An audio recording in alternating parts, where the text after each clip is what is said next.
Bonjour et bienvenue dans cette vidéo, on voit ensemble comment réaliser l'entretien de son véhicule en changeant le filtre à air, le filtre à gasoil et également le filtre à pollen qui se trouve généralement à l'intérieur du véhicule. Nous finirons cette vidéo par réaliser la vidange complète d'huile moteur de ce véhicule en changeant également le filtre à huile et ainsi que le bouchon de vidange puisque sur ce modèle de véhicule, il est nécessaire de changer le bouchon de vidange et non pas seulement le joint en cuivre qui se trouve sur le bouchon de vidange. Alors on débute l'entretien en ouvrant la boîte à air où se trouve le filtre à air pour pouvoir le changer. Pour cela, il va vous falloir vous munir d'un tournevis cruciforme ou d'une petite dévisseuse, éventuellement avec une rallonge 1/4, ça va être plus confortable pour accéder aux vis qui se trouvent dans le fond. Pour cela, rien de plus simple, moi je prends un petit cliquet et je débute le démontage en dévissant toutes les vis qui se trouvent autour de la boîte à air. Aucune difficulté jusque là. Une fois que vous avez terminé de dévisser l'ensemble des vis qui se trouvent sur le capot, vous allez pouvoir le mettre de côté et retirer l'ancien filtre à air. Vous allez en profiter également pour passer un petit coup d'aspirateur à l'intérieur de la boîte à air pour pouvoir retirer les petites poussières, les petits débris qui ont réussi à passer à travers le filtre à air, de façon à pouvoir remettre un nouveau filtre à air dans la même position que celui que vous venez de retirer, dans un compartiment qui est relativement propre.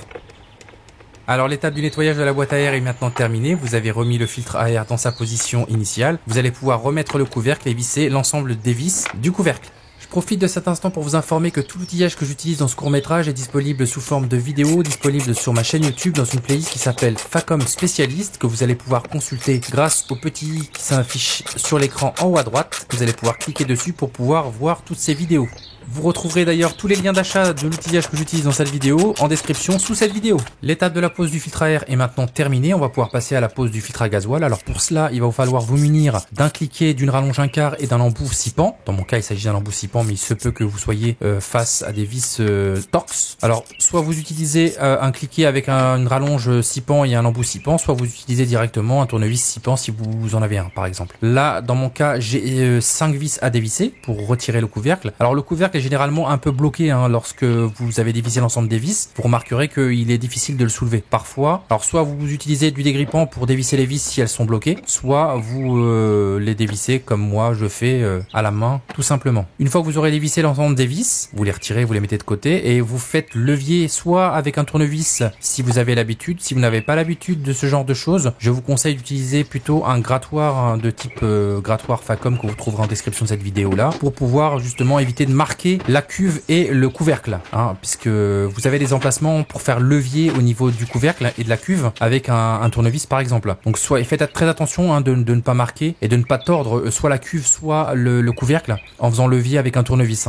Moi j'ai l'habitude, donc j'y vais très doucement. Une fois que vous aurez donc ouvert ce couvercle, oui, je précise bien qu'il faut prévoir une bassine sous le véhicule, parce que lorsque vous ouvrirez le couvercle, il se peut que du gasoil tombe à côté, de l'essence, si vous faites ça sur une essence par exemple. Donc là je prévois moi une bassine sous le véhicule pour pouvoir réceptionner le gasoil qui tombe et également un récipient pour pouvoir mettre le filtre à gasoil une fois que je l'aurai sorti de son emplacement, de sa cuve. Une fois que cette étape est terminée, vous allez pouvoir prendre une petite lampe pour pouvoir regarder dans le fond de la cuve si vous voyez des débris quels qu'ils soient, de la limaille, etc. Vous observez ce qu'il y a. Si le fond de la cuve n'est pas propre, je vous conseille d'utiliser une seringue pour pouvoir aspirer l'ensemble du gasoil contenant les débris, les poussières, etc.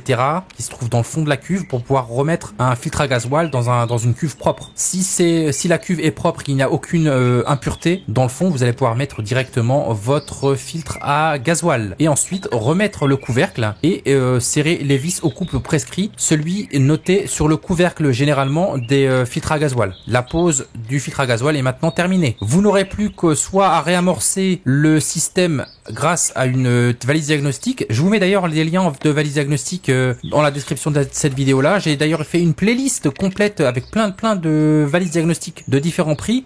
Alors les valises diagnostiques permettent de réamorcer le système d'alimentation en essence en gasoil via la tablette, soit grâce à une petite poire qui se trouve généralement sur les moteurs, vous allez pouvoir réamorcer le tout. Alors ne soyez pas étonnés au premier démarrage que votre véhicule ne démarre pas du premier coup, donc il va falloir réitérer la procédure de démarrage pour pouvoir justement expulser l'air contenu dans la tuyauterie de gasoil. On aborde maintenant le dernier chapitre, celui qui consiste à changer le filtre à pollen, ou plus communément appelé le filtre d'habitacle. Alors la méthode est relativement simple, c'est pourquoi je vous laisse regarder tranquillement la fin de cette vidéo. N'hésitez pas à consulter également la seconde vidéo que j'ai réalisée sur ce même véhicule concernant la vidange d'huile moteur. J'ai également fait une playlist sur ma chaîne YouTube qui concerne les réparations mécaniques, n'hésitez pas à la consulter, à vous abonner et à consulter les liens que j'ai mis en description de cette vidéo concernant les outils et les produits que j'utilise dans cette vidéo. Je vous dis à très bientôt pour d'autres vidéos, bye.